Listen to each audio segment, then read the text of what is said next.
नमस्कार प्रिय विद्यार्थियों, मैं हूं प्रमोद शास्त्री और आप मुझे सुन पा रहे हैं यूट्यूब चैनल माँ भारती हिंदी मंच पर। आज का ये सेशन एचटेट के मॉक टेस्ट 8वें को समर्पित रहेगा। हिंदी व्याकरण और हरियाणा जीके के महत्वपूर्ण प्रश्न रहेंगे और पहला पार्ट जो रहेगा वो हिंदी व्याकरण से संबंधित है।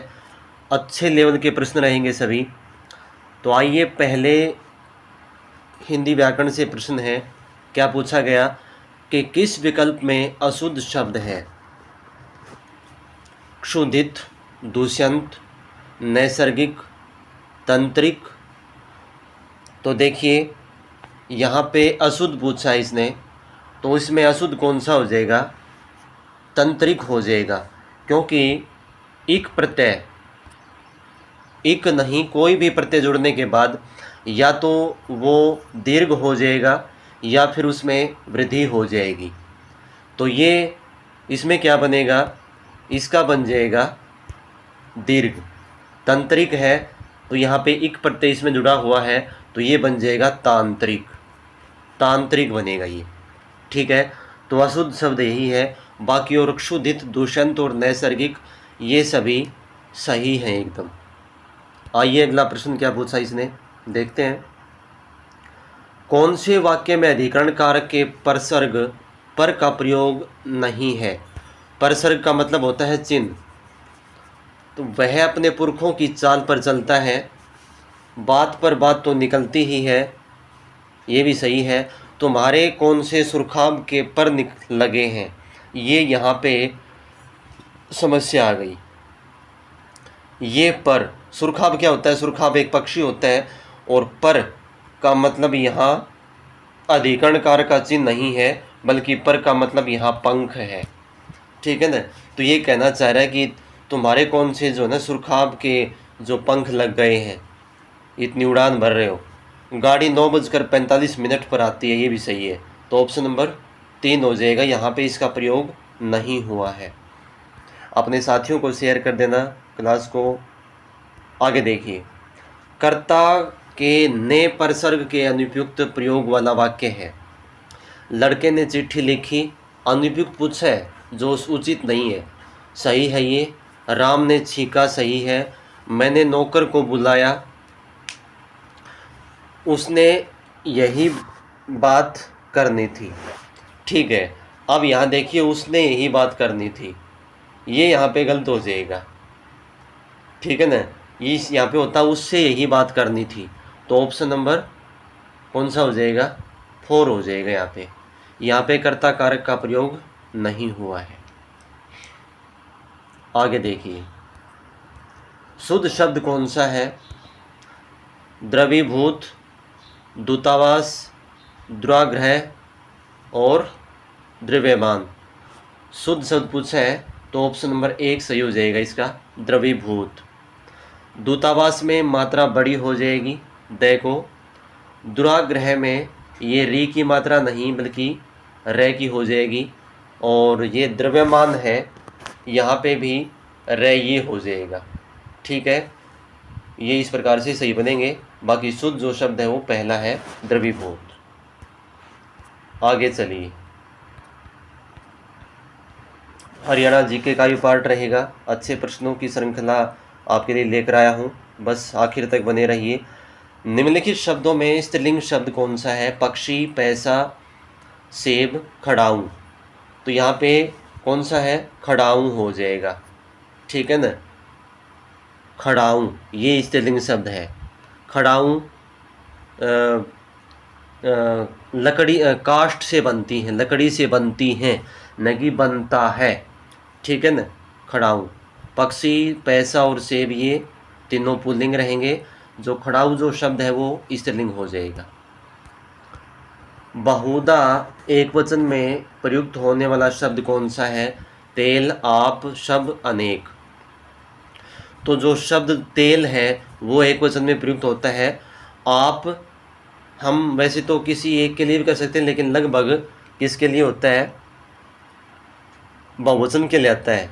आप लोग बैठ जाइए, ठीक है, सब मिलकर ये काम करेंगे। अनेक, वहाँ अनेक लोग खड़े थे। बाकी कौन सा हो जाएगा, जो ऑप्शन नंबर 1 है तेल, ये एक वचन में प्रयुक्त होता है। प्राय बहुवचन क्रिया के साथ प्रयुक्त होने वाला संज्ञा शब्द कौन सा है? सोना, आकाश, आंसू, घी। तो बहुवचन में प्रयुक्त होने वाला तो ये हो जाएगा आंसू। ठीक है, उस दृश्य को देखकर उसके आंसू निकल आए, न कि उसका आंसू निकल आया। जो आंसू शब्द है ये बहुवचन में होता है हमेशा। और भी शब्द हैं जैसे दर्शन है, होश, समाचार, ठीक है, प्राण, केस, ये सभी बहुवचन में प्रयुक्त होते हैं। बाकी और सभी एक वचन में होते हैं। तो ऑप्शन नंबर 3 इसका सही आंसर हो जाएगा। निम्नलिखित शब्दों में से पुल्लिंग शब्द का चयन कीजिए। रात, रात बहुत बीत चुकी थी, स्त्रीलिंग है। लात, उसने उसको लात मारी न कि मारा, ठीक है, ये भी स्त्रीलिंग है। बड़पन, ये उसका बड़पन है, ये उसका न कि उसकी, तो ये पुल्लिंग हो जाएगा। सरकार, सरकार स्त्रीलिंग है, क्योंकि अब की बार किसकी सरकार बनेगी, किसकी, ठीक है। तो ये स्त्रीलिंग पुल्लिंग का एक यही है, मैं बार बार बताता हूँ कि उस शब्द को बेस बनाकर उसका वाक्य बना लें बस, ठीक है। तो इसमें कौन सा हो जाएगा पुल्लिंग शब्द? बड़पन, ऑप्शन नंबर 3। और बड़पन ये क्या है? भाववाचक संज्ञा की श्रेणी में आ जाएगा। यह तेल खदान से निकलता होगा, वाक्य में काल है, निकलता होगा। तो संभाव्य भविष्यत काल, सामान्य भविष्यत काल, संदिग्ध वर्तमान काल, अपूर्ण भूतकाल। तो यहाँ पे निकलता होगा, होगा जरूर है लेकिन तेल निकल रहा है, ठीक है ना। तो यहाँ पे संदिग्ध वर्तमान काल हो जाएगा, ऑप्शन नंबर 3 हो जाएगा यहाँ पे। आगे देखिए। और संभाव्य भविष्यत काल तब होता कब कि यहाँ तेल निकल सकता है, इस खदान से तेल निकल सकता है, तब होता कौन सा? संभाव्य भविष्यत काल। अब है संदिग्ध वर्तमान काल। गागेगी के पीछे मत भागिए, ठीक है, कभी सर कोई गा है इसके पीछे तो नहीं, वाक्य के भाव को देखना बेटा। आगे देखो, जिस वाक्य में सामान्य भूतकाल का प्रयोग नहीं हुआ, कौन सा वाक्य है वो? अब यह बेमौत मरा है, आप चलिए मैं भी आया, गाड़ी सवेरे आई, श्री कृष्ण ने गोवर्धन कैसे उठाया होगा, कैसे उठाया होगा, श्री कृष्ण ने गोवर्धन कैसे उठाया होगा। और इसमें एक दूसरा है, आप चलिए मैं अभी आया। तो इसमें थोड़ा सा संदेह बना हुआ बेटा, जिसमें श्री कृष्ण ने गोवर्धन कैसे उठाया होगा, ये भी वैसे उठाया होगा, भूतकाल का हो गया। यहाँ पे आप चलिए मैं अभी आया, ये हो जाएगा, ठीक है ना, ऑप्शन नंबर 2 हो जाएगा इसमें। क्योंकि ये जो 4 का ऑप्शन है ये भी मतलब भूतकाल में ही हो गया। एक ये थोड़ा सा अनुमान लगा रहा है कि भाई कैसे उठाया होगा, लेकिन पर्वत उठाया तो जा चुका है, ठीक है ना। तो ऑप्शन नंबर 2 हो जाएगा इसमें, यहाँ पे प्रयोग नहीं हुआ है। आगे देखो, यहाँ पे भविष्यत काल की आभा प्रकट हो रही है। अगला है, किस विकल्प में रेखांकित पद और उसके समक्ष लिखे पुरुष का असंगत प्रयोग है? अब देखो भाई, यह थैली मुझे मिली उत्तम पुरुष, हम वनवासियों ने ऐसे भूषण आगे कभी नहीं देखे, उत्तम पुरुष। पर्वतायन, तू अपने काम में असावधानी मत करियो, मध्यम पुरुष। यही तो हम भी कहते हैं, हम भी कहते हैं, अन्य पुरुष नहीं, यही गलती है, क्योंकि हम जो शब्द है उत्तम पुरुष में आता है, ये असंगत है। ऑप्शन नंबर कौन सा हो जाएगा? 4। आगे देखिए, अगला प्रश्न देखिए क्या है। सभी प्रश्न इम्पोर्टेंट है भाई, आए हुए प्रश्न हैं। वह विद्यालय जा चुका था, वाक्य में कौन सा पक्ष है? विद्यालय जा चुका था, तो ये एक रूटीन का कार्य है उसका, तो ये नित्य बोधक पक्ष हो जाएगा, नित्य बोधक पक्ष। ऑप्शन नंबर 1 हो जाएगा इसमें। निम्नलिखित में से किस विकल्प में कर्मवाच्य नहीं है? कलाकार द्वारा मूर्ति गढ़ी जाती है, यह काम मुझसे नहीं होगा, पुस्तक खरीदी जाती है, और राम से कैसे बैठा जाएगा। तो ऑप्शन नंबर 4 हो जाएगा, राम से कैसे बैठा जाएगा। ठीक है ना, यहाँ पे भाववाच्य है, बाकी और सभी में कर्मवाच्य है। आगे देखिए, आज्ञार्थक वृत्ति का उदाहरण है, संभव है वह आया हो, तुम वहाँ न जाना, हो सकता है कि वह वहीं वर्षा हुई हो कहीं, यदि मेरा भाई आता तो तुम ऐसे नहीं कहते। यहाँ पे हो जाएगा तुम वहाँ न जाना। ठीक है, ये हो जाएगा ऑप्शन नंबर 2, आज्ञार्थक वृत्ति। वहाँ मत खेलो अर्थ के आधार पर यह वाक्य है, तो ये आज्ञावाचक हो जाएगा। ठीक है ना, आज्ञावाचक, ऑप्शन नंबर 3। किसी वाक्य के उद्देश्य के विषय में जो विधान किया जाता है उसे सूचित करने वाले शब्दों को कहते हैं। तो उद्देश्य के बारे में जो कुछ मतलब जानकारी दे, वर्णन करे, विधान करे, तो विधेय कहलाता है। तो कौन सा हो जाएगा? ऑप्शन नंबर 2 हो जाएगा। निम्नलिखित में से कर्तरीवाच्य नहीं है। मनोज चोर को पकड़ता है, मुझको मारा जाता है, यही होना चाहिए। मोहन चित्र देखता है, राम घोड़ा लाता है। तो ऑप्शन नंबर 2 हो जाएगा। कौन सा? मुझको मारा जाता है। ठीक है, ये जो जाता है ना, जाता है ये बता रहा है, और मारा ये वाला जो क्रिया है वो एक वचन में हो रही है। तो यहाँ ऑप्शन नंबर 2 हो जाएगा इसका। यहाँ पे कर्मवाच्य है न कि कर्तरीवाच्य। आगे देखिए, सुशीला ने कहा कि मैं गांव नहीं जाऊंगा। वाक्य में प्रधान उपवाक्य है, तो कौन सा है प्रधान उपवाक्य?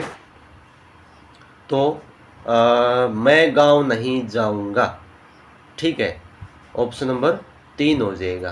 की के बाद वाला, की के बाद वाला जो होता है उपवाक्य, वो कौन सा होता है?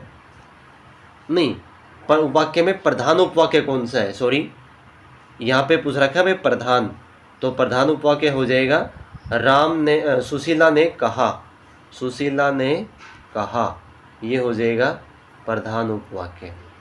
और की के बाद वाला हो जाएगा कि मैं गांव नहीं जाऊंगा, ये आश्रित उपवाक्य। तो ऑप्शन नंबर 1 हो जाएगा इसका। संयुक्त वाक्य का उदाहरण है कौन सा? जब जब मुझे काम पड़ा तब तब, ये तो हो गया मिश्रित वाक्य। जहाँ अभी समुद्र है वहाँ किसी समय जंगल था, ये भी मिश्रित वाक्य है। वे लोग भी वहीं से आए जहाँ से आ रही है, ये भी मिश्रित वाक्य है। पेड़ के जीवन का आधार केवल पानी ही नहीं वरन कई पदार्थ भी हैं। तो इसने पूछा संयुक्त वाक्य का उदाहरण। देखो ऑप्शन नंबर 4 हो जाएगा।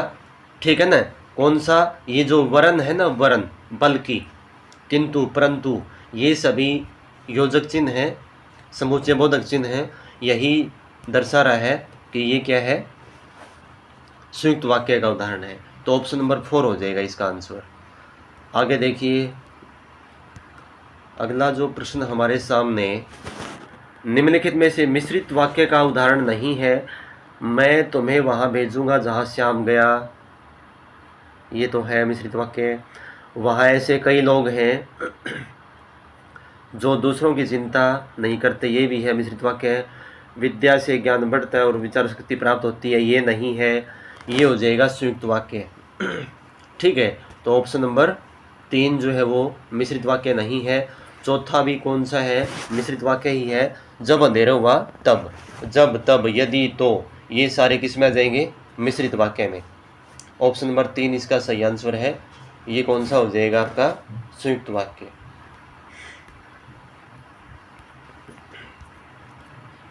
किस विकल्प में शुद्ध वाक्य नहीं है, आपने रचनाओं में यही बात कई बार कहा है, गलत है। उन्होंने आँख फेरना ही सीख रखी है, गलत है। यह शरीर नष्ट हो जाएगा, देखते हैं। हिंदी की शिक्षा अनिवार्य कर दी है, गलत है। तो ये कौन सा हो जाएगा, ऑप्शन नंबर सी कौन सा, 3 हो जाएगा। ये अशुद्ध नहीं है, ये शुद्ध है और सारे अशुद्ध हैं। किस विकल्प में अशुद्ध वाक्य है, अब ये अशुद्ध पूछ दिया। यह रोग चिंताजनक है, यह एक गंभीर समस्या है, दोनों ठीक है। इसका कुछ भी अर्थ नहीं है।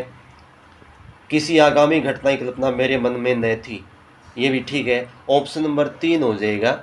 इसका कुछ भी अर्थ नहीं है, कुछ नहीं कोई भी आएगा यहाँ पे, कौन सा, कोई भी अर्थ नहीं है या कोई अर्थ नहीं है, ऐसा हो जाएगा। तो ऑप्शन नंबर 3 इसका आंसर हो जाएगा। शुद्ध वाक्य कौन सा है, विद्यार्थियों की कई मेले में कई टोलियां थी, वह पुत्रवत अपनी प्रजा का पालन करता था। आपने किसी छात्रों की सभा में कहा, जहाँ तक हो सके आप इस बात का प्रयत्न करें।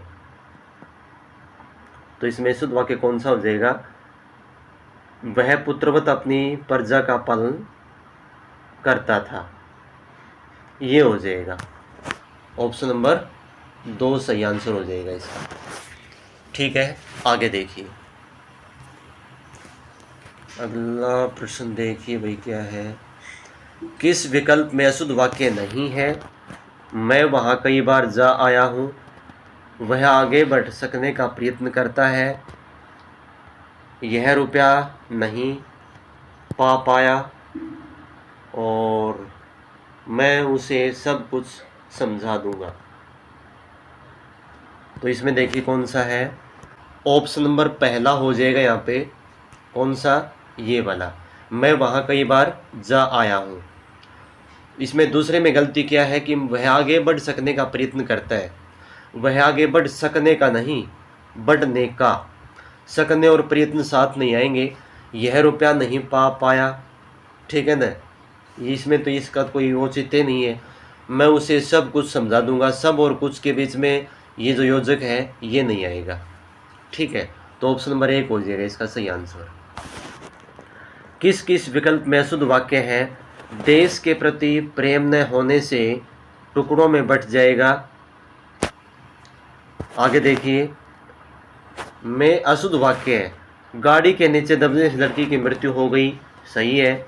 आंसू गैस छोड़कर उपद्रवी पकड़े गए, सब चिंता दूर होने से मन शांत हो गया। देखो तो इसका ऑप्शन नंबर पहला हो जाएगा कि देश के प्रति प्रेम न होने से, प्रेम नहीं, यहाँ पे देश में एकता न होने से आएगा, यहाँ पे देश में एकता न होने से, ठीक है ना, या देश के प्रति एकता की भावना न होने से वह टुकड़ों में बंट जाएगा। ऑप्शन नंबर 1 सही हो जाएगा इसका। आगे देखिए, किस विकल्प में शुद्ध वाक्य है, उन्हें समझ में आ जाएगा। मेरा और मेरे मित्रों का इस मेले में जाना हुआ, यह लोग क्या कहते हैं, तुम्हारे से कोई काम नहीं हो सकता, ये भी गलत है। उन्हें समझ में आ जाएगा, ऑप्शन नंबर 1 ये शुद्ध वाक्य हो जाएगा। मेरा और मित्रों का, मेरा और मेरे नहीं आएगा यहाँ पे, मेरा और मित्रों का इस मेले में, ठीक है। यह लोग नहीं, ये लोग। और चौथे में हो जाएगा, तुमसे कोई काम नहीं हो सकता, ठीक है ना। तो ऑप्शन नंबर पहला हो जाएगा इसमें, ये सही है। यदि वाक्य में प्रयुक्त किसी व्यक्ति या वस्तु की विशिष्टता किसी संबंधवाचक सर्वनाम के माध्यम से बतानी हो, तो वह किस विराम चिन्ह का प्रयोग किया जा सकता है वहाँ पे। तो कौन सी विराम चिन्ह का, तो इस प्रकार की जो स्थिति होती है वहाँ पे अल्प विराम का प्रयोग होता है, ठीक है ना, अल्प विराम। ऑप्शन नंबर कौन सा, 2 सही हो जाएगा। 21 मील चौड़ी दुनिया की इस सबसे बड़ी नहर यही है। इस वाक्य में चौड़ी शब्द के बाद कौन सा विराम चिन्ह प्रयुक्त होगा? तुल्यता सूचक, अवतरण, अल्प विराम, अर्धविराम, कौन सा होगा इसमें? तो 21 मील चौड़ी दुनिया की, तो यहाँ भी कौन सा हो जाएगा? अल्प विराम हो जाएगा। यहाँ पे 21 मील चौड़ी, इतना थोड़ा विराम हुआ, फिर आगे वाक्य शुरू होगा। तो ऑप्शन नंबर कौन सा हो जाएगा? इसमें भी 3 हो जाएगा अल्प विराम। किस विकल्प में शुद्ध वाक्य है? वह अत्यंत ही सुंदर है, ये बातें केवल दिखावा भर थी, यह अवश्य ही हमसे मिलेगा, मैं इतना ही चाहता हूँ। तो देखिए इसमें कौन सा हो जाएगा शुद्ध वाक्य? ये बातें केवल दिखावा भर थी, ठीक है ना, ऑप्शन नंबर 2 हो जाएगा। यहाँ पे अत्यंत के साथ ही नहीं आएगा, अवश्य के साथ भी ही नहीं आएगा, ठीक है ना, तो ये ऑप्शन नंबर 2 हो जाएगा। यहाँ पे ध्यान रखना। अगला प्रश्न देखो क्या है। विराम चिन्ह के प्रयोग के संबंध में असंगत कथन है। असंगत पूछा इसने। प्रश्न चिन्ह प्रश्नवाचक वाक्य के अंत में लगाया जाता है, सही है। प्रश्न चिन्ह ऐसे वाक्य में नहीं लगाया जाता जिनमें प्रश्न आज्ञा के रूप में हो। हाँ, ये हो सकता है, क्योंकि ऐसे कई बार होता है कि श्रीमान जी मैं आ सकता हूँ, ठीक है ना, तो यहाँ पे प्रश्नवाचक का नहीं होगा, यहाँ विस्मयादिबोधक का हो जाएगा। जिन वाक्यों में प्रश्नवाचक शब्दों का अर्थ संबंधवाचक शब्दों का होता है उनसे प्रश्न चिन्ह नहीं लगाया जाता, प्रश्न चिन्ह नहीं लगाया जाता, ये गलत है, ठीक है ना। जो संबंधवाचक शब्दों का होता है उनमें प्रश्न चिन्ह लगाया जाता है, तो ये नहीं लगाया जाता, ये गलत है। इसमें ऑप्शन नंबर 3 इसका सही आंसर हो जाएगा। कौन सा विकल्प विराम चिन्ह के प्रयोग की दृष्टि से दोष रहित है? दोष रहित पूछा इसने। कृपया यह बताने का कष्ट करें कि, करें के बाद में की है तो ये विराम चिन्ह हट जाएगा। कृपया यह बताने का कष्ट करें कि हम क्या पढ़ें, ये सही है। कृपया ये बताने का, कृपया के बाद यह बताने का कष्ट करें कि हम क्या पढ़ें, कृपया यह बताने का कष्ट करें कि हम क्या पढ़ें, ये ऑप्शन नंबर कौन सा हो जाएगा? ऑप्शन नंबर यहाँ हो जाएगा आपका 2, ठीक है ना। यहाँ पे ये सही आंसर इसने बता रखा है। आगे देखिए। हाँ, तो आज हिंदी के बेटा यही प्रश्न थे। अब देखते हैं हरियाणा जीके से, ठीक है। तो आइए हरियाणा जीके में कौन से प्रश्न आज उद्योग धंधों से संबंधित जो प्रश्न है वो रहेंगे। तो आइए हरियाणा जीके से पहला प्रश्न देखिए, हरियाणा के उद्योग धंधे। यहाँ से पहला प्रश्न है, हरियाणा राज्य में दरी निर्माण का सबसे महत्वपूर्ण केंद्र कहाँ स्थित है? अब ये प्रश्न देखो कितनी बार आ चुका है, ये देखिए, ये देखो, देखना भाई एक बार कितना इम्पोर्टेंट प्रश्न है, ये देखो। तो इसका फ़ायदा ये है कि ये बताए जा चुके हैं इसमें कि ये प्रश्न कौन से सन में और कौन सी परीक्षा में पूछा। हालांकि प्रश्न जो है इम्पोर्टेंट है लेकिन आसान भी है। तो दरी निर्माण का जो महत्वपूर्ण केंद्र है वो आप सभी जानते हैं कि पानीपत में है। ऑप्शन नंबर ए इसका सही आंसर हो जाएगा। तो इसका विस्तार देखते हैं एक बार। पानीपत हरियाणा में स्थित दरी निर्माण का एक महत्वपूर्ण केंद्र है। पानीपत को बुनकरों का शहर और टेक्सटाइल शहर के रूप में जाना जाता है। बुनकरों का शहर किसे कहा जाता है, ये प्रश्न बहुत बार पूछा गया। और कपड़ों के पुनर्चक्रण रिसाइकिल बिन का जो है वैश्विक केंद्र होने के कारण इसे कास्ट ऑफ कैपिटल कहा जाता है। हरियाणा का पानीपत जिला हथकरघों के लिए प्रसिद्ध है। इसे बुनकरघों का शहर कहा जाता है। यहाँ से दरी, कालीन, चटाई, चादर, पर्दा आदि कनाडा, जापान, जर्मनी, ऑस्ट्रेलिया को निर्यात किए जाते हैं। हरियाणा का पानीपत शहर ऐतिहासिक दृष्टिकोण से काफ़ी प्राचीन है। यहाँ पर 3 लड़ाइयाँ 1526, 56 और 1761 ईस्वी में हुई। यहाँ पर जाट समुदाय बहुतायत में दरी बनाने का काम करता है। तो ये देखना भाई प्रश्न कितना इम्पोर्टेंट था। अब फिर पूछ लिया, हरियाणा का कौन सा जिला दरी बनाने का केंद्र है? तो पानीपत। हरियाणा का कौन सा समुदाय दरिया बनाने के लिए सुप्रसिद्ध है? अभी आया था, जाट समुदाय। ऑप्शन नंबर ए हो जाएगा इसमें। हरियाणा का कौन सा जिला हथकरघे के लिए प्रसिद्ध है? हथकरघे का मतलब हाथ से, मतलब जो पहले धागा बुनते थे उससे, इस प्रकार से अब तो मशीनीकरण हो गया है। तो ये भी पानीपत रहेगा, ऑप्शन नंबर ए। बुनकरों का शहर, ये उस जो पहले प्रश्न का विस्तार था उसमें हम पढ़ चुके हैं सारी बातें। तो कौन सा हो जाएगा? ऑप्शन नंबर डी, पानीपत हो जाएगा ये। अगला प्रश्न देखिए क्या है।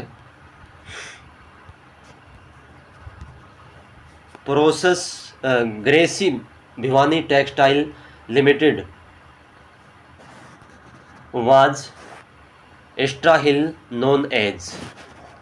तो क्या है ये? तो ये देखो इसका विस्तार। तो ऑप्शन नंबर इसका ए हो जाएगा। पंजाब कॉटन मिल्स की स्थापना 1938 में हुई थी। वर्ष 1964 में ग्रासिम इंडस्ट्रीज लिमिटेड द्वारा इसका अधिग्रहण कर लिया गया। इसका नाम भिवानी टेक्सटाइल लिमिटेड कर दिया गया, जिसको बीटीएम के नाम से पुकारा जाता है, बीटीएम। वर्ष 2007 में इसका नाम ग्रासिम भिवानी टेक्सटाइल लिमिटेड कर दिया गया। Haryana dairy development cooperative federation limited की स्थापना किस वर्ष हुई थी? तो ये हुई थी 1973 में, 1973 में हुई थी। आगे देखिए, Haryana dairy development cooperative limited के उत्पादन बाजार में किस ब्रांड से बिकते हैं? तो किससे बिकते हैं ये बिकते हैं वीटा के नाम से, वीटा, जो काफ़ी फेमस है। ऑप्शन नंबर सी हो जाएगा इसका।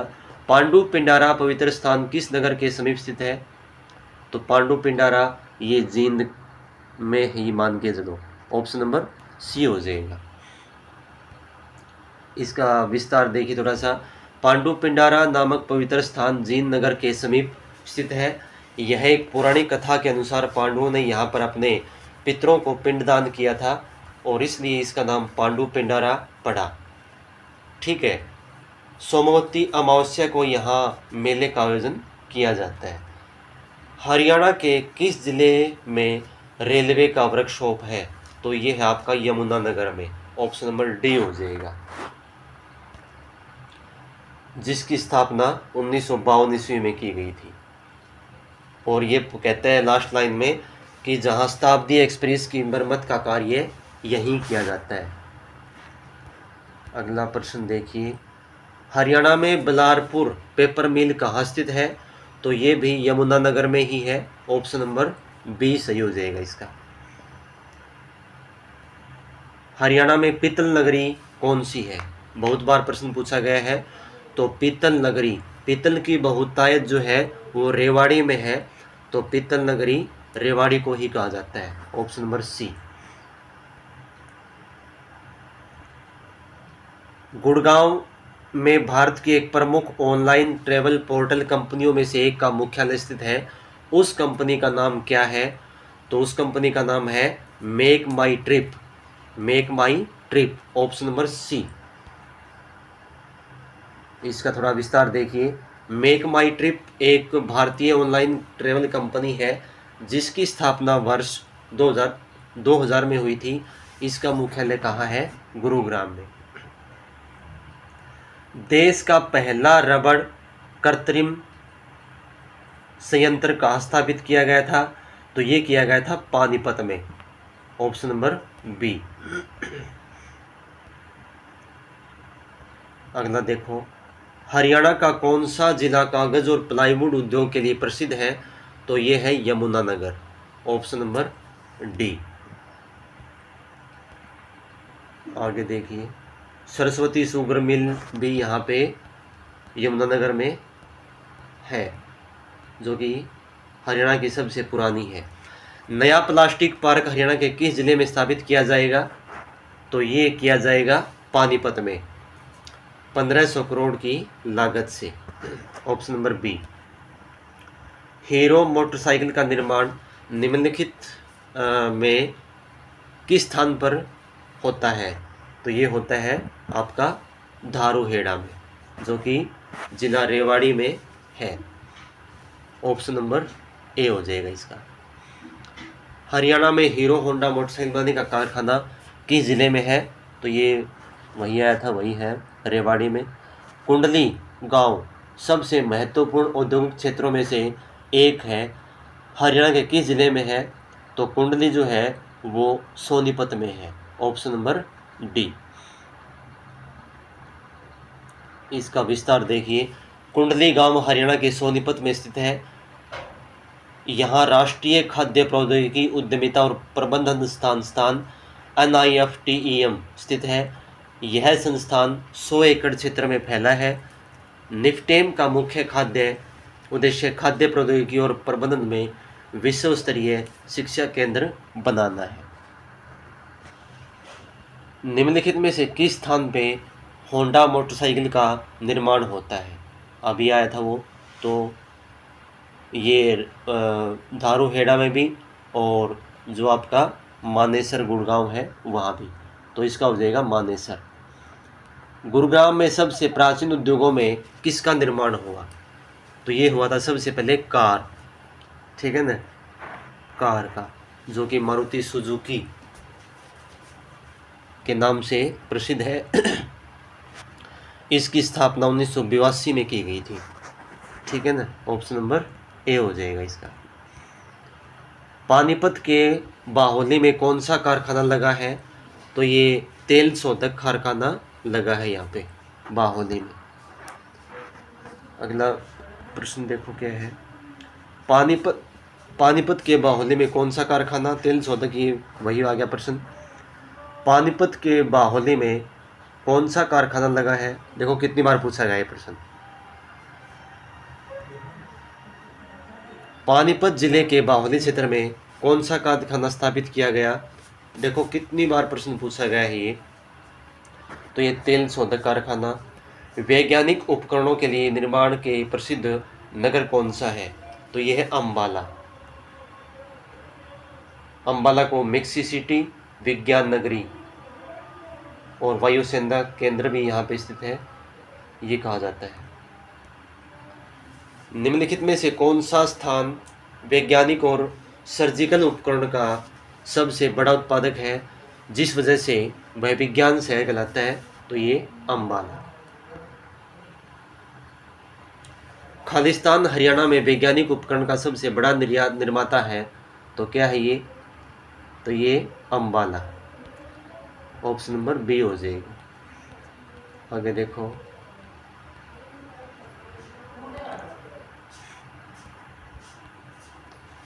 हरियाणा सरकार खालिस्तान में $5 बिलियन के नए औद्योगिक नगर क्षेत्र का विकास करने जा रही है। तो ये ऑप्शन नंबर ए हो जाएगा, गुरुग्राम में।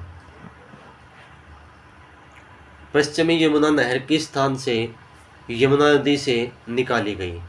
तो ये निकाली गई है ऑप्शन नंबर सी, ताजेवाला, जो कि हथनीकुंड बैराज है वहाँ से।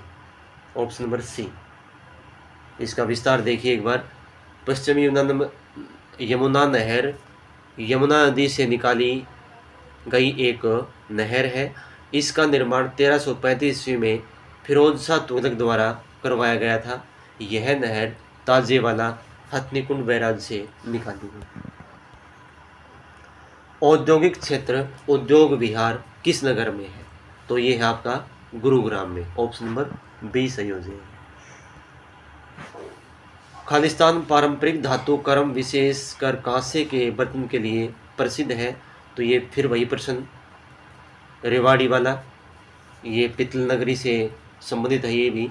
तो ऑप्शन नंबर सी हो जाएगा यहाँ पे। तो ये देखिए सजावटी जूते के लिए प्रसिद्ध है और पीतल के बर्तनों और जरी की जूतियाँ यहाँ विश्वविख्यात रही हैं, ठीक है। आगे देखिए। धारूहेड़ा औद्योगिक क्षेत्र किस राजमार्ग पर स्थित है? तो ये है आपका दिल्ली जयपुर ऑप्शन नंबर सी।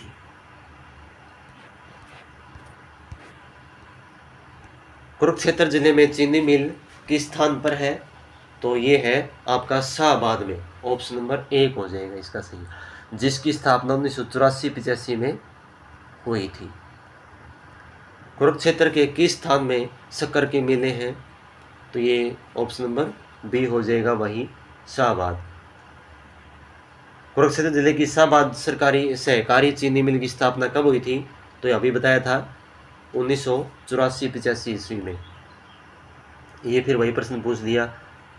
आगे देखिए, और ऊन उद्योग के लिए कौन सा नगर प्रसिद्ध है? तो ऊन उद्योग के लिए पानीपत। ठीक है। हरियाणा में हीरो मोटरसाइकिल बनाने का कारखाना, ये प्रश्न देखो कितनी बार रिपीट हुआ है। रेवाड़ी में जो है Dharuhera, option number D. Gurgaon में नया औद्योगिक नगर क्षेत्र स्थापित करने के लिए हरियाणा सरकार के किसके साथ एमओयू पर हस्ताक्षर हुए हैं? तो ये किसके साथ हुए हैं? तो ये हुए हैं China Fortuner land development, CFLD। ठीक है।